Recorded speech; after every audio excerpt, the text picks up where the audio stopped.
नमस्कार दोस्तों, आपका एक बार फिर हार्दिक स्वागत है SHR ग्लोबल इंडिया पर।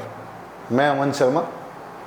जैसा कि आप सभी को पता है, आपका जो खंड फर्स्ट है वो कंप्लीट हो चुका है। उसके अंदर आपके 3 यूनिट थे, जिसके अंदर हमने भोजन पर बात की तथा उनके सामाजिक आर्थिक जो पहलू थे उनके ऊपर बातें की।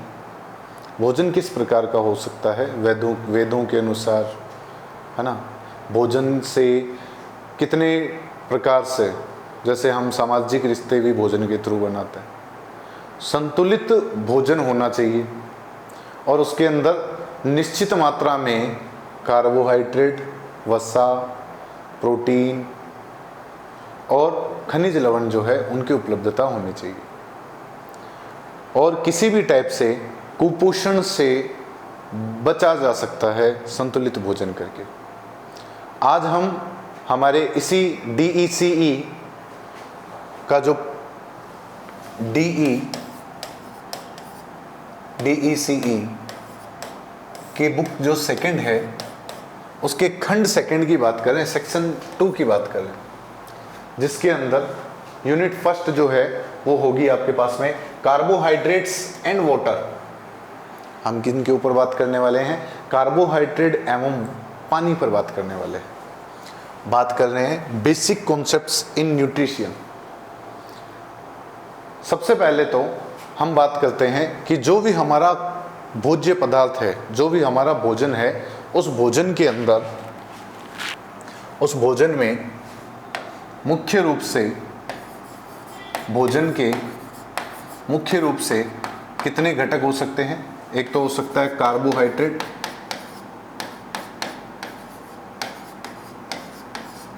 कार्बोहाइड्रेट, दूसरा आपके साथ में क्या होता है? वसा, थर्ड प्रोटीन, और फोर्थ होता है जो मुख्य खनिज लवण, जिसमें बहुत सारे सोडियम, पोटेशियम, फेरस एटसेट्रा जो खनिज पदार्थ हैं उनकी बात की।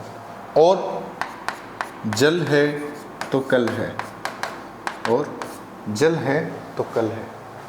जल भी हमारे नियमित जो भोजन है उसके अंदर एक बहुत और महत्वपूर्ण रोल जो है वो प्ले करता है।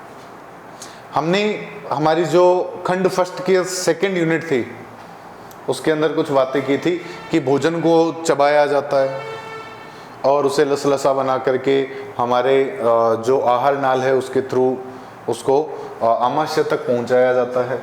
उन सभी बातों की बारे में हम फिर से देखने वाले। जो भी भोजन है उसे मुख द्वारा ग्रहण किया जाएगा और यहाँ से ये मेन आहार नाल से होता हुआ, आहार नाल से होता हुआ जो भोजन है वो आमाशय तक पहुँचता है। आमाशय आपने बनाया था इस टाइप का जे-नुमा संरचना।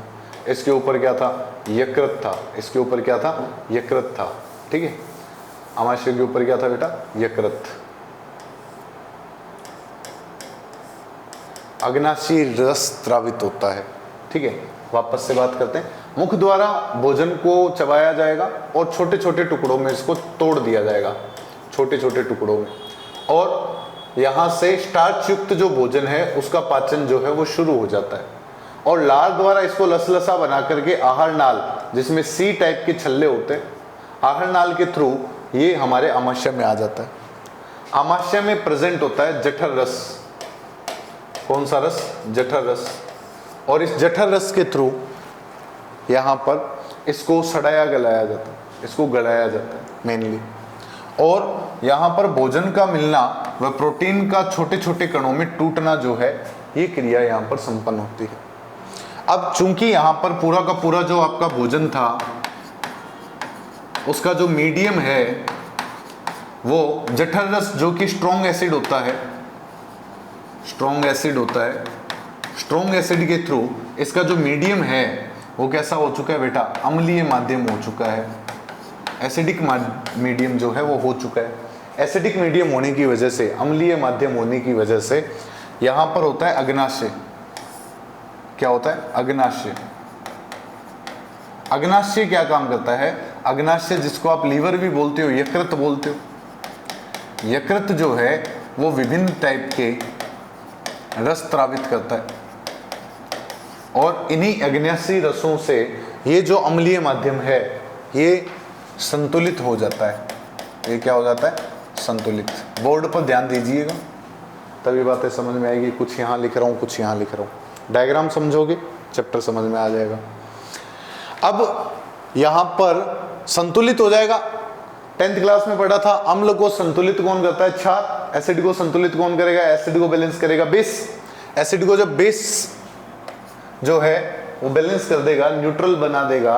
अब ये जो भोजन है ये छोटी आंत से होते हुए बड़ी आंत में प्रवेश करता है और बाद में जो बचा हुआ पार्ट है जो कि हमारे शरीर के लिए किसी भी टाइप से उपयोगी नहीं है, उसे मल के रूप में निष्कासित कर दिया जाता है, शरीर से बाहर छोड़ दिया जाता है। इस पूरी की पूरी प्रक्रिया के अंदर आपको यहाँ पर छोटी आंत, बड़ी आंत और यहाँ पर जो श्लेष्माएं होती है, छोटी आंत और बड़ी आंत के थ्रू क्या किया जाता है? बहुत सारे पोषक तत्वों को अवशोषित किया जाता है ब्लड कैपिलरीज में। किसमें किया जाता है? ब्लड कैपिलरीज में। केशिकाएं बोल सकते हो आप। क्या बोल सकते हो? केशिकाएं बहुत ही ज्यादा छोटी छोटी होती और उन केशिकाओं के थ्रू हमारी जितनी भी नाड़ियां हैं, है ना, उनके अंदर, ब्लड के अंदर वो सारे के सारे पोषक तत्व, कार्बोहाइड्रेट, सब चीजें उसमें चले जाती हैं। और उनका काम क्या होता है? ये इस ब्लड के साथ में शरीर के संपूर्ण जो अंग है, अंगों के अंदर उनका क्या करते हैं? वितरण करते हैं और उनमें एनर्जी मिलती है। क्या मिलती है? एनर्जी। ये एक प्रोसेस जो है जिसको हम पाचन तंत्र के नाम से जानते थे, अगले चैप्टर में आएगा भी, उसको अपन डिटेल में पढ़ के भी आए हुए हैं। फिर भी एक बार थोड़ा बहुत ओवरव्यू दी है क्योंकि यहाँ पर हम बात करने वाले हैं कार्बोहाइड्रेट की। कार्बोहाइड्रेट जो है वो आपको इंस्टेंट एनर्जी देता है। आपको क्या देता है? Instant energy. और सबसे पहले तो बात करते हैं पोषण की जो विधि होती है, उसके आधार पर जीव दो प्रकार के होते हैं। कौन कौन से होते हैं? स्वपोषी होते हैं जो अपना खाना खुद बनाते हैं, और दूसरे होते हैं विषमपोषी, ऐसे जीव जो अपना भोजन किसी अन्य जीव से प्राप्त करते हैं। नाम सुना होगा ना, राइजोबियम, खूब अच्छे से, है ना, चने के पौधे की जड़ों के अंदर पाया जाता है। वापस देखते हैं ऐसे जीव जो अपना भोजन स्वयं बनाते हैं। हरे पेड़ पौधे क्या होता है? वातावरण की CO2 को लेते हैं, H2O को लेते हैं, पानी लेते हैं, क्या बनाते हैं? ग्लूकोज बनाते हैं। और क्या बनाते हैं? ऑक्सीजन बनाते हैं। और क्या बनाते हैं? पानी बना देते हैं। ज़्यादा डिटेल में नहीं जा रहे, बस नॉर्मली सा देख रहे हैं। प्रकाश संश्लेषण की क्रिया जिसको बोलते हो आप, फोटोसिंथेसिस। क्या होता है? फोटोसिंथेसिस। और प्रकाश संश्लेषी जीवाणु, रसायन संश्लेषी जीवाणु, ये इनके एग्जाम्पल है। पोषण की विधि है, मतलब दो टाइप के पोषण हो सकते हैं। यहाँ पर भी आपके पास में प्राणी संभोजी होते हैं, मृतों पर परजीवी होते हैं, परजीवी होते हैं, ठीक है। इनकी बातें हम नहीं कर रहे फिलहाल डिटेल में। कार्यों के आधार पर पोषक पदार्थों को अलग अलग भागों में बांटा गया है। ऊर्जा प्रदान करने वाले जो होते हैं उनको कार्बोहाइड्रेट्स एवं वसा के नाम से जानते हैं। कार्बोहाइड्रेट्स जो होते हैं वो इंस्टेंट एनर्जी देते हैं, तुरंत ऊर्जा देते हैं। वसा जो है वो एक टाइप से संरक्षित एनर्जी होती है। शारीरिक वृद्धि और विकास के लिए प्रोटीन जरूरी होता है, ये मांसपेशियों का निर्माण करता है। मांसपेशियां जो है, मांसपेशियों की जो वृद्धि है, मांसपेशियों की जो वृद्धि और विकास है उसके लिए उपयोगी है। मांसपेशियों की वृद्धि और विकास के लिए उपयोगी है।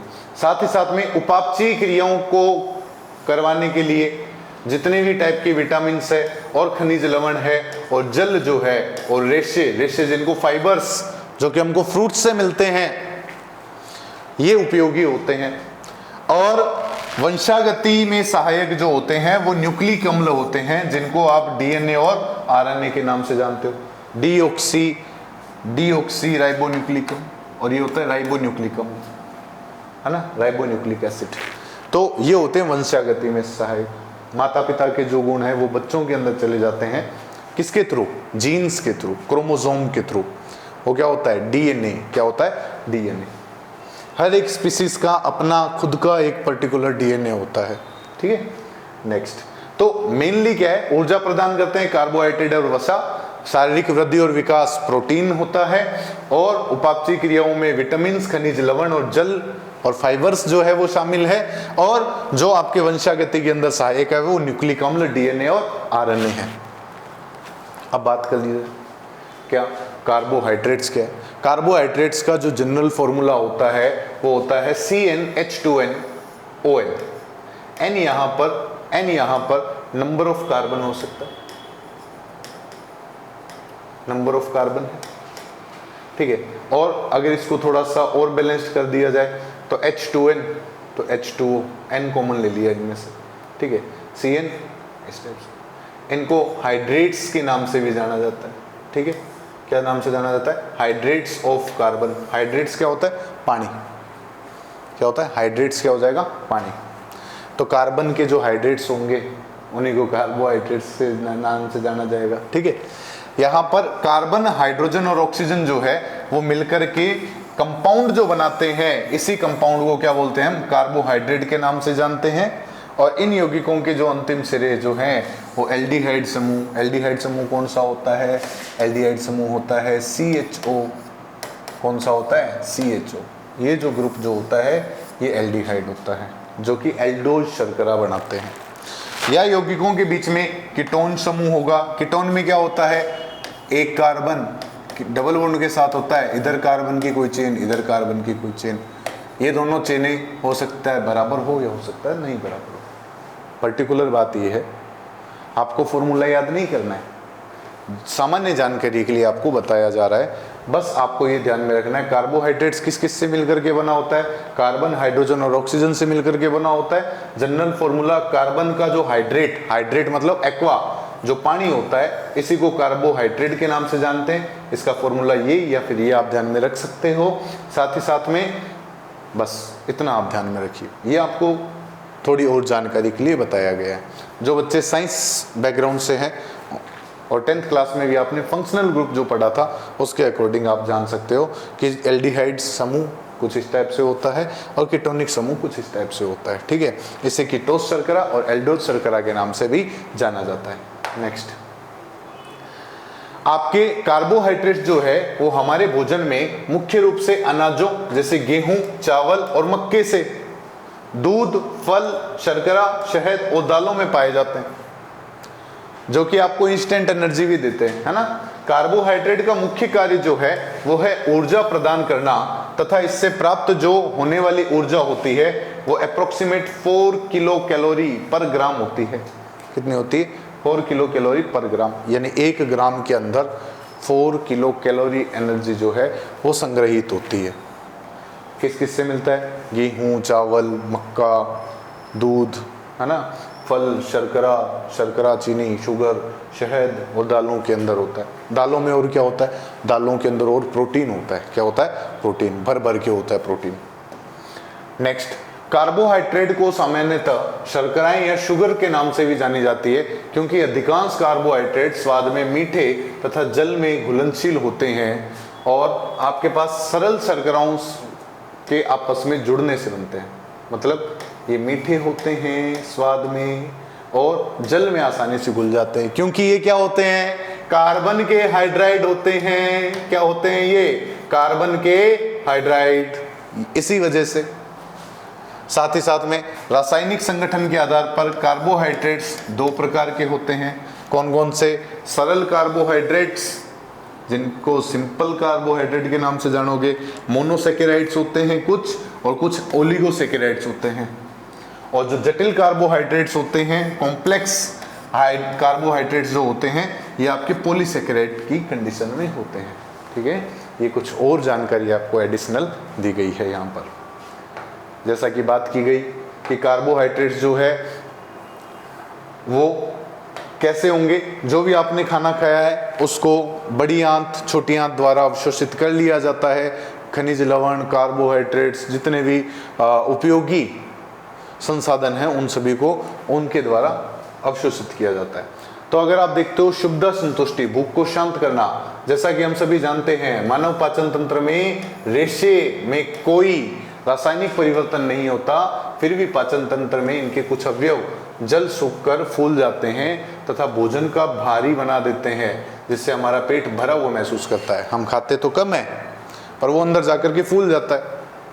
छोले भटूरे खा लिए जी, तब तो शौक में ज़्यादा खा लिए, बाद में थोड़ी देर बाद में वो फूल जाते हैं, कुछ वैसा ही है ना। दाल बाटी खा ली तो खाया उस टाइम तो पता नहीं लगा, नहीं बाद में पता लगा। तो भोजन खाने के बाद हम संतुष्ट हो जाते हैं, हमें काफ़ी देर तक भूख नहीं लगती, ठीक है। दूसरा क्या होता है आपके पास में, दूसरा है यहाँ पर मल निष्कासन। रेशे अनावश्यक खाद्य पदार्थों को मल के रूप में शरीर से बाहर निकाल देते हैं। अगर उनमें न्यूट्रिशन वगैरह नहीं है तो वो अपशिष्ट के रूप में बाहर निकल जाता है, ठीक है। इसी कारण जो रेशा जो है कब्ज रोकने में सहायक होता है, ठीक है। और साथ ही साथ में उसके अंदर जो जल है, जल को क्या कर लिया जाता है, एब्जॉर्व कर लिया जाता है पूरा का पूरा। और यहाँ पर अनाज के जो छिलके वाली जो दालें हैं, सब्जियों से उपयुक्त भोजन खाना स्वास्थ्य के लिए लाभप्रद है। कुछ बीमारियां जैसे कि कैंसर या फिर आप बोल सकते हो शुगर या फिर हार्ट संबंधी जो बीमारियां हैं उनकी रोकथाम के लिए बहुत सारी रिसर्च से ये पता हुआ है कि जो फाइबर वाली कुछ चीज़ें जो है, ये बीमारी, दिल की बीमारी, मधुमेह और जो आपके पास में बड़ी आंत के अंदर जो कैंसर होता है, इसकी रोकथाम में मदद करता है। क्या होता है, जो आपके पास में रेशे अनाज तथा दालों की बाहरी परत के अंदर पाए जाते हैं। गेहूं जो है ये आपके पास में कौन सा है, छिलके वाली चीजें, ठीक है। तो गेहूं, साबुत छिलके वाली दाल आदि सभी परिष्कृत अनाज जो होते हैं जैसे कि मैदा, सूजी आदि में रेशे की मात्रा जो है वो अधिक नहीं होती। इनके अंदर अधिक होती है, इनमें नहीं होती।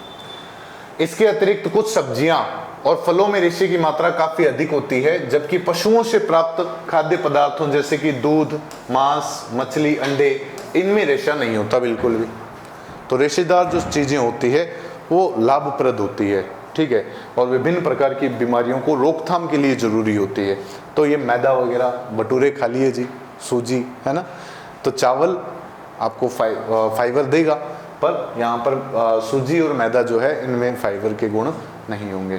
क्या होता है, जो पूरा का पूरा बीज होता है यहाँ पर भ्रूणपोष होता है, अंकुरित होता है। अंकुरित कहाँ से होता है, यहाँ से। इसी की वजह से वापस पौधा जो है वो पनपता है ना। दूसरी बात कर लेते हैं हम, जल। जल ही जीवन है, जल है तो कल है ना। तो ये सब चीजें हमने खूब सारी सुनी है, और जल के बिना हम इस जीवन की संकल्पना नहीं कर सकते, और कार्बोहाइड्रेट के बिना भी नहीं कर सकते, क्योंकि कार्बन के बिना तो जिंदगी है ही नहीं। यहां देखा जाए कि जिसके बिना जल जीवन का आधार है और मानव का कोई जीवित ही नहीं रह सकता। नॉर्मल सी बात है। जल का काम क्या है, जल का काम यह है, मनुष्य का जो शरीर का कुल भार है ना, उसमें 75% जल है, और उन सभी उत्तकों और कोशिकाओं में जल जो है वो अलग अलग मात्राओं में पाया जाता है। शरीर के बहुत सारे लिक्विड्स, बॉडी पूरी की पूरी लिक्विड से ही तो है बनी हुई, फ्लूइड ही तो है पूरा का पूरा, जैसे कि रक्त, लार, ब्लड, आपके सलाइवा, पाचक रस, मल मूत्र, पसीना आदि में जो है ये जल के अंदर घुले हुए होते हैं। शरीर के तापमान को नियंत्रण रखने के लिए भूमिका अदा करता है। वसा, प्रोटीन और कार्बोज के जलन से उत्पन्न ऊर्जा शरीर के विभिन्न भागों तक पहुंचाने में सहायता करता है। पसीने के रूप में बाहर होकर जल शरीर के तापमान को ठंडा बनाए रखने के लिए मदद करता है ना। गर्मियों में पसीना आता है, बॉडी टेम्परेचर को मेंटेन रखता है। और सभी पाचक पदार्थ जल में घुलकर रक्त के थ्रू पूरे की पूरी बॉडी के अंदर विभिन्न विभागों तक पहुंचाए जाते हैं। और व्यर्थ जो पदार्थ है ये जल के साथ में घुल करके शरीर से बाहर, मूत्र के रूप में शरीर से बाहर निकल जाते हैं। ज़्यादातर नाइट्रोजन कंटेनिंग कंपाउंड्स जो होते हैं वो इसमें शामिल होते हैं। जल जो है वो शरीर की समस्त कोशिकाओं को नम बनाए हुए रखता है। आप हाथ लगा करके देखिए बॉडी को, क्या है, पानी ही तो है। यहाँ पर जितनी भी कोशिकाएं हैं उनका बहुत बड़ा पार्ट जो है वो जल के रूप में होता है। हमारे पास में है स्रोत। मानव शरीर में जल के प्रमुख स्रोत क्या क्या है? हम डायरेक्ट पानी भी तो पीते हैं, और बहुत सारे पदार्थ जो है तरल पदार्थों के रूप में चाय पी ली, कॉफ़ी पी ली, फलों का रस है। ठोस पदार्थ के रूप में अंतर्ग्रहण, हरे पत्तेदार सब्जियां खा ली, फलों को खा लिया, है ना, इनके माध्यम से जा सकता है। चयापचय क्रियाएं, है ना, हमारे शरीर के अंदर जो भी ग्लूकोज है, ग्लूकोज अगर टूटेगा O6, अगर ये ऑक्सीडाइज्ड होगा तो क्या होगा, कार्बन डाइऑक्साइड निकलेगी, पानी होगा, ठीक है। और क्या होगा आपको, ATP तथा ADP के रूप में एनर्जी मिलती है। क्या मिलती है, ऊर्जा मिलती है। तो यहाँ से भी क्या है, पानी मिलता है। ये क्या है, वही कार्बोहाइड्रेट का ही रूप है।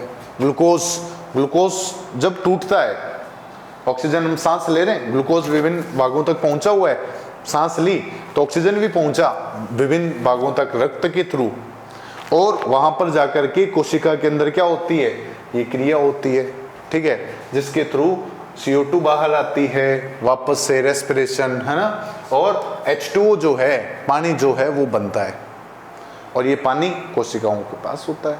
और क्या बनता है, बहुत सारी एनर्जी मिलती है, जिसको कोशिका क्या काम करती है बेटा, वो कोशिका जो है, ये इसको आप आसानी से बोल सकते हो कि सर कोशिका इसको माइटोकॉन्ड्रिया में संरक्षित करती है। किस में संरक्षित करती है, माइटोकॉन्ड्रिया में संरक्षित कर लेती है, रोक लेती है। जल संतुलन, विभिन्न शारीरिक प्रक्रियाओं में जल का उपयोग किया जाता है। शरीर से जल का कुछ ना कुछ भाग निष्कासित भी होता है।